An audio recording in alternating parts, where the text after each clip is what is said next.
Hey guys, Duke DeLate from Intimacy Liberation Army, and today we are talking about how to quickly build rapport with other people. This isn't necessarily just in a dating context, but out in a social context, doing nightclubs, bars, day parties, brunches, that kind of stuff. Um, as you're going around and you're talking to random human beings, they're subconsciously looking for whether or not they're going to click with you or not, and that has a big variable number of things to deal with. Belief systems, values, just the vibe, like the ability to look at things in similar ways, etc., etc., etc., etc.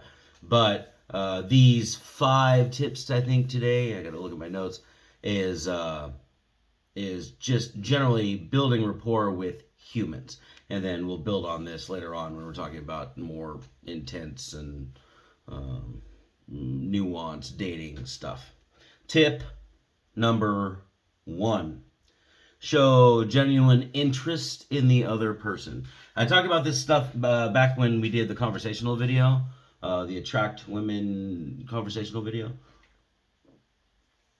It's important that um, you go out looking to figure out who other people are. You constantly hear the advice in conversations like, oh, people's greatest interest is themselves, and so if you get them talking about themselves, they'll enjoy it or whatever. Yeah, sure, but the point is, are you interested in the person in front of you, or are you self-interested or lost in your own thoughts, or you're not present to the moment, and then they kind of feel disconnected from you right away. The point of building rapport in the first place, it's like a sense of rapport defined as like a sense of trusting or liking, right? Not less trust, more liking. It's a sense of like oh yeah, this guy's cool. I like this guy. Building rapport in the first place is about getting people to like you. It's getting people to trust you enough. So if you're not interested in them, you're already going to set up this like mental barrier between you and them, and they're going to have to figure out how to navigate through it, which means they're going to have to figure out whether or not you have enough value to do the work to navigate through it, which means you're going to trigger some of the insecurities, which means da da da da da da da da da. And it's just much easier to go out and be genuinely interested in what the other person is. You kind of be genuine about it though. Like you can't go out there and fake like, oh yeah, that seems really cool, and because they can feel from the micro expressions, they can feel from your body language that you're not entirely being congruent, and then that kind of screws up the whole rapport thing anyway. So um, ways to kind of do that to be genuinely interested is to ask them open-ended questions and let them talk a little bit, and then as they answer and you listen to their answers, throw their keywords back at them, like actually take an interest in what they had to say and ask more questions about the specificity that's going on in their conversation. If if you just kind of like get all crazy in the first place and just ask a bunch of like deep hard hitting things without any basis of rapport, then it comes off kind of weird. Why are they asking me this? So the what was I saying? Oh yeah. So the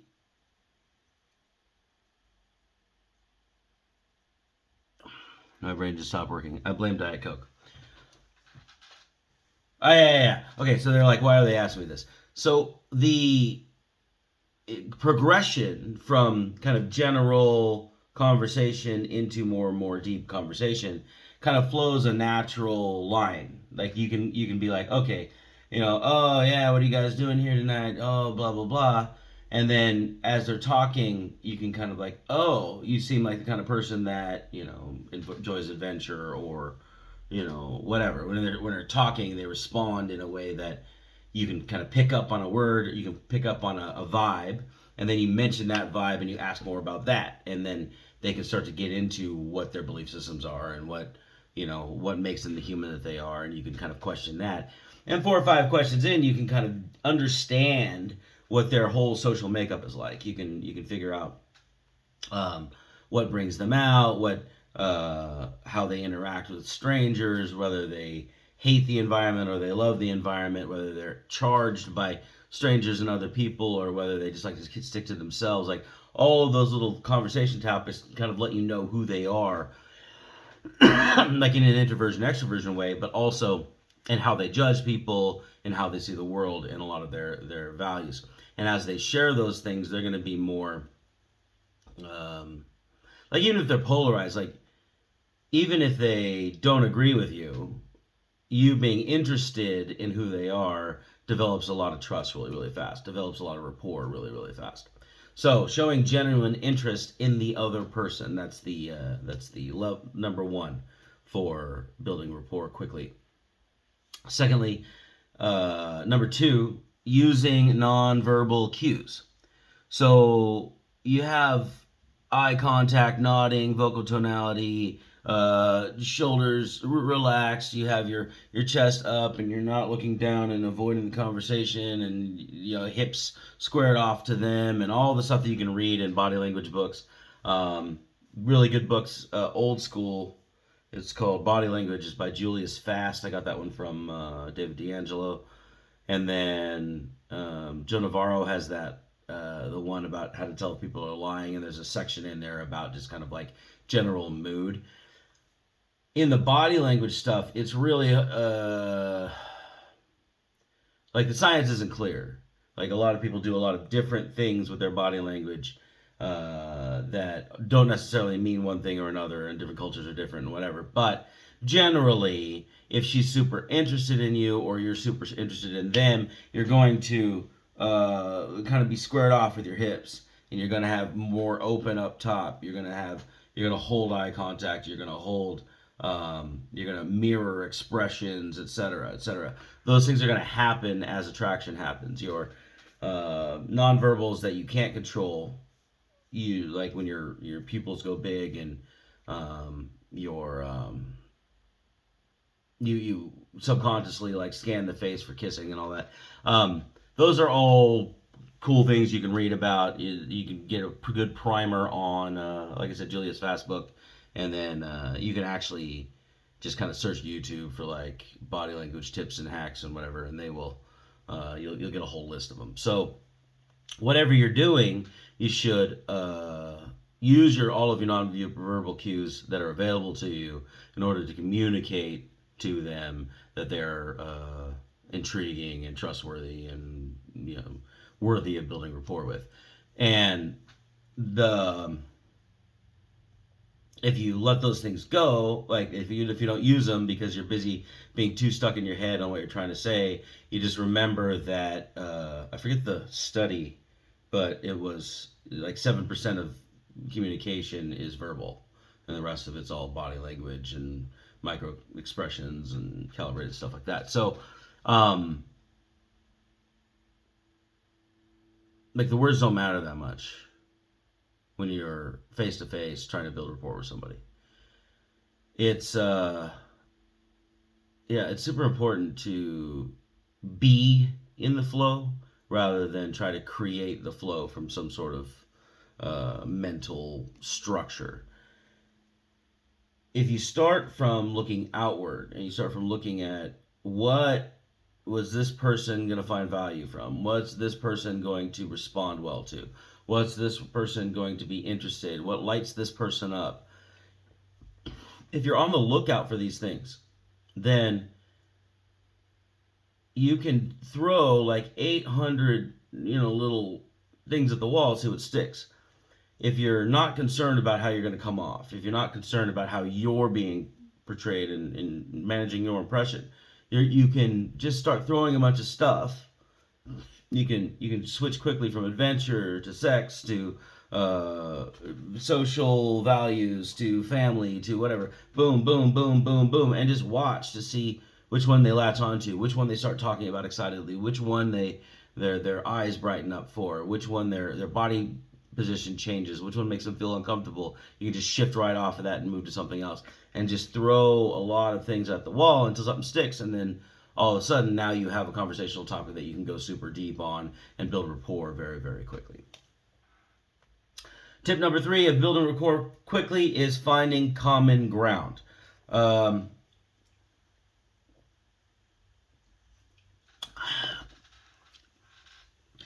Common ground doesn't necessarily mean you have the same interests.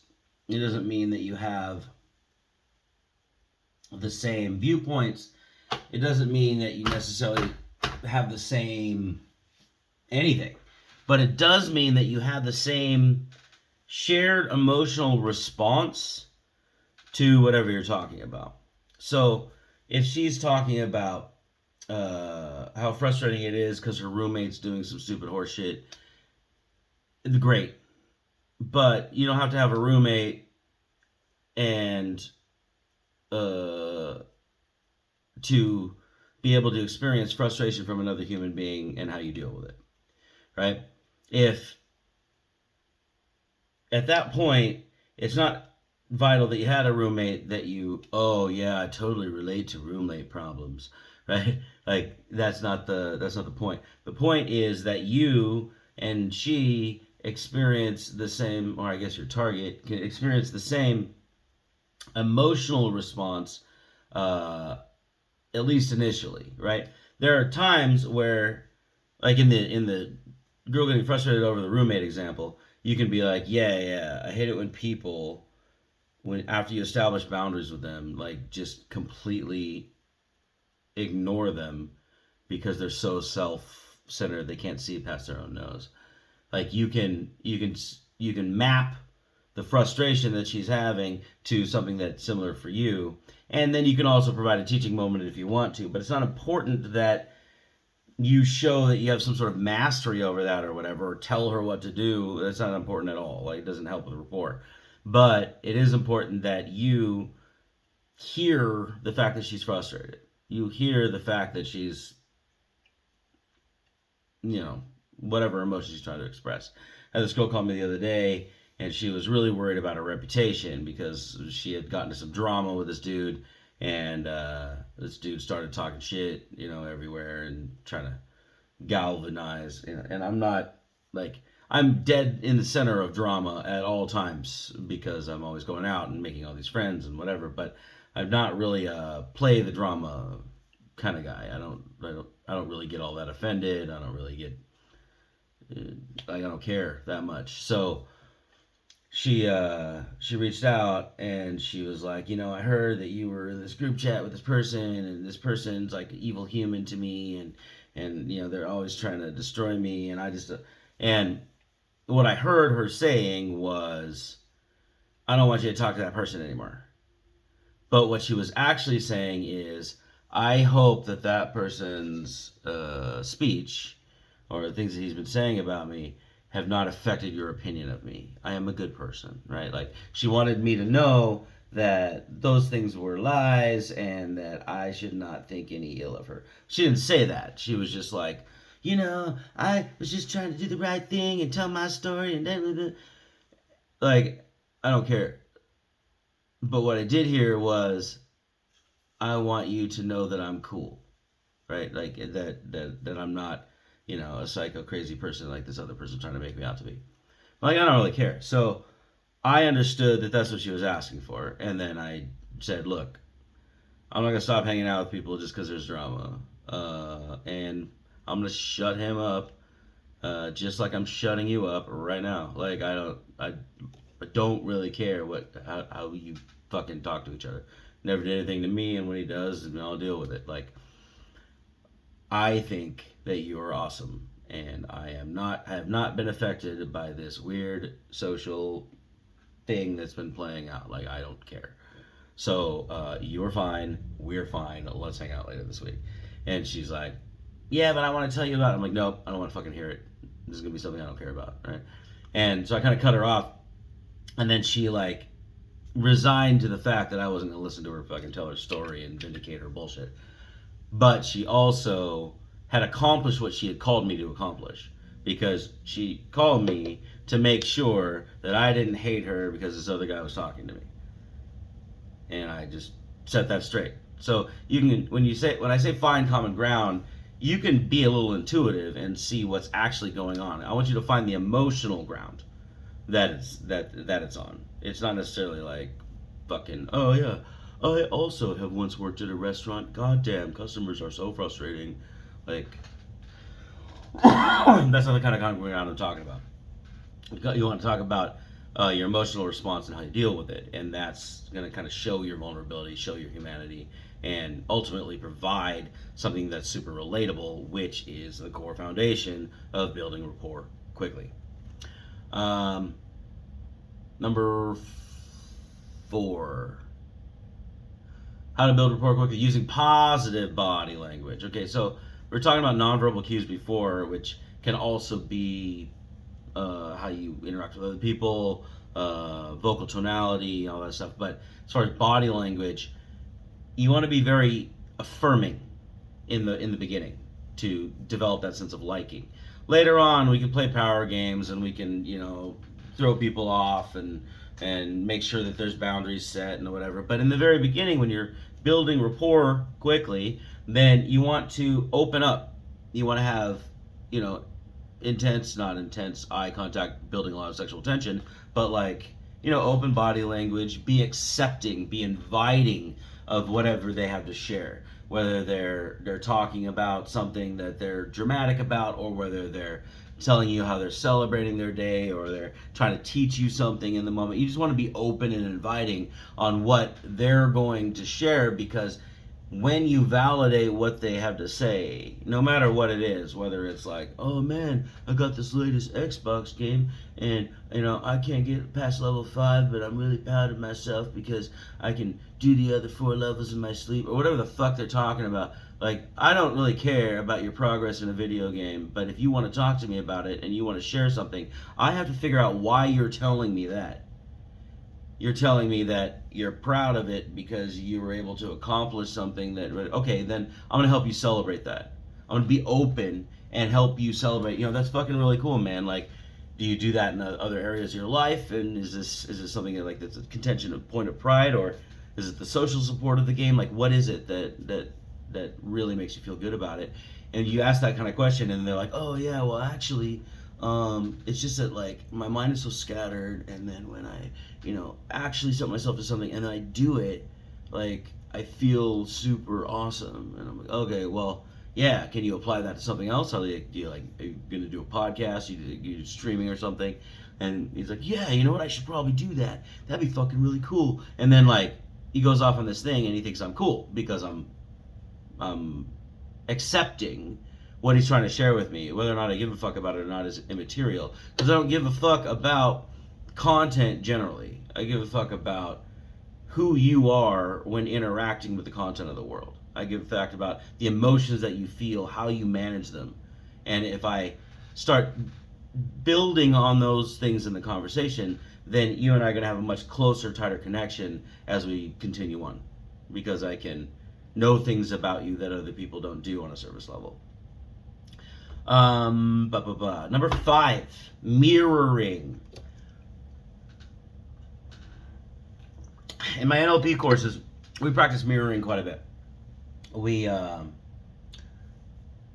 try to intentionally build rapport by mirroring and matching the body language, mirroring and matching the breathing patterns, mirroring and matching the eye contact darting, the mirroring and matching the vocal tonality and the speed and the rate at which you speak, in order to change the environment of